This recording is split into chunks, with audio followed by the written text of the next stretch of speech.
अस्सलाम वालेकुम जी, कैसे हैं आप।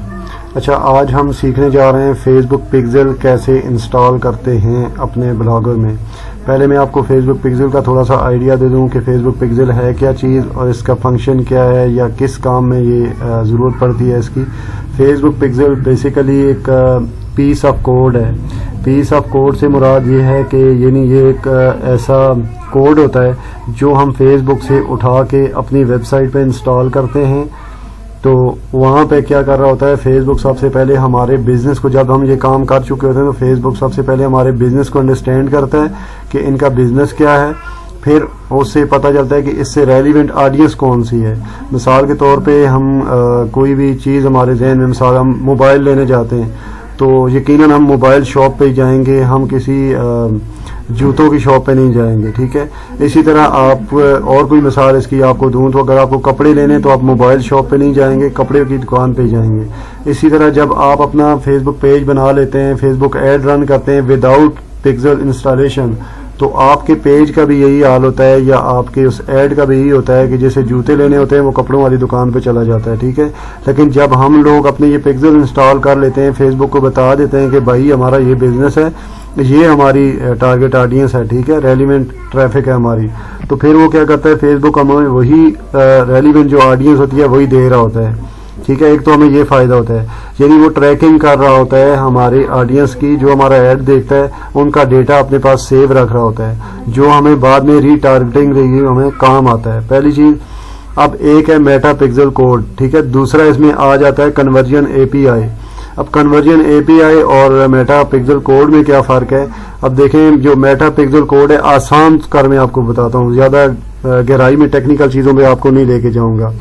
जो आपका मेटा पिक्सेल कोड है वो आईफोन के अलावा बाकी सब फ़ोन जो आईफोन में iOS 14 से पहले हैं उनका डेटा ट्रैक कर सकता है, लेकिन जो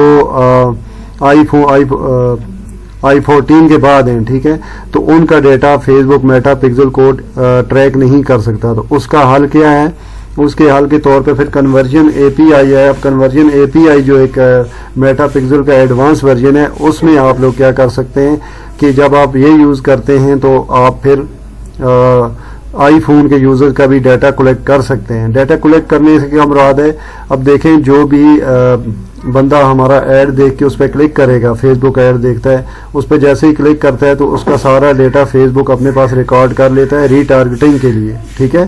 तो अब आईफोन ने अपने सार्फिन को, अपने यूजर्स को सिक्योर करने के लिए उनका डेटा, उनको एक ऑप्शन दे दिया कि अगर आप चाहें तो फेसबुक अपना डेटा दें, नहीं चाहते तो ना दें।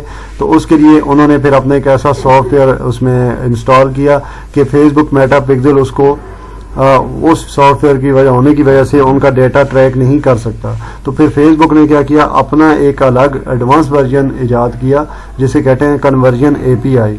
अब मैं इसमें आपको एक और चीज़ आसान सी बता दूं कि हम पाकिस्तान में बैठे हैं तो यहाँ पे बहुत सारे लोग ऐसे हैं जिनका वेबसाइट का बजट नहीं होता। उसका अल्टरनेट क्या है, उसके अल्टरनेट के तौर पे अभी जो हम करने जा रहे हैं, ब्लॉगर पे जाके हम अपना एक ब्लॉग क्रिएट करते हैं, उस पे मेटा पिक्सेल कोड इंस्टॉल करते हैं तो वो हमारा मेटा पिक्सेल कोड एक्टिव हो जाता है। यानी हम आईफोन iOS 14 से पहले जितने भी आईफोन वाले हैं, स्मार्टफोन वाले हैं, उनका डाटा ट्रैक फेसबुक हमें करके देगा रीटारगेटिंग के लिए, और हमें रेलिवेंट ऑडियंस भी देगा वहीं से। और जो उसके बाद हैं, iOS 14 के बाद हैं, तो उसके लिए हमें कन्वर्जन एपीआई पे जाना पड़ेगा। जब हम कन्वर्जन एपीआई पे जाते हैं तो फिर हमें क्या करना होता है, फिर हमें वेबसाइट की ज़रूरत पड़ती है जिस पे जाके हम अपने ये पिक्सेल इंस्टॉल करते हैं, तो हमें रेलिवेंट ऑडियंस मिलती है और फेसबुक हमें उनका डेटा ट्रैक करके दे रहा होता है। उम्मीद करता हूँ यहाँ तक आप लोगों को समझ आ गई होगी।